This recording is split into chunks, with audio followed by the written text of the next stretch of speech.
Nissan Navara. Hi guys, meron tayo ngayon dito Nissan Navara. Stock H4 bulb. Sa headlight, stock na fog lights. Parehas na halogen pa lang ito. Tara, initan muna natin tong headlight nya. Tapos dahan-dahan natin siyang buksan. S45 nga pala ilalagay natin dito na projector. Para lang siyang S40 na may laser high beam.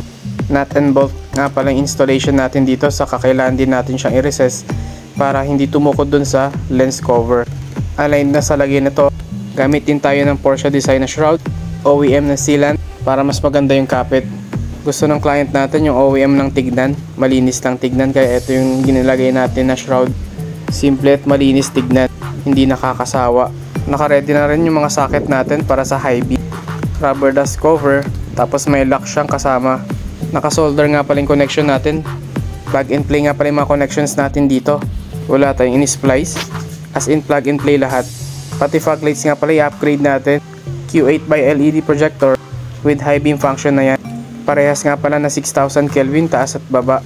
Gusto kasi ng client natin na parehas yung kulay para na rin mas malakas. Aligned na rin yung fog lights natin dito.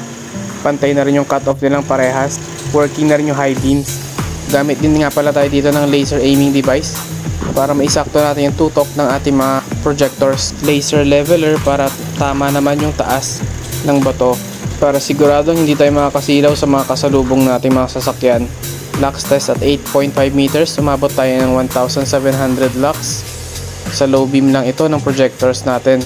1,300 lux naman sa fog lights. Combined na ito kaya malakas siya.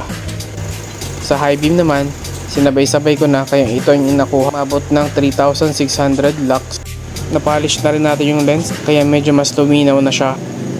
LED projector nilagay natin dito kasi gusto ng client natin pag passing light, ilaw ka agad, wala nang warm up na kagaya sa HID. Happy naman yung client natin sa naging result. Sa lakas nito, talagang sulit na sulit yung upgrade na ginawa natin dito.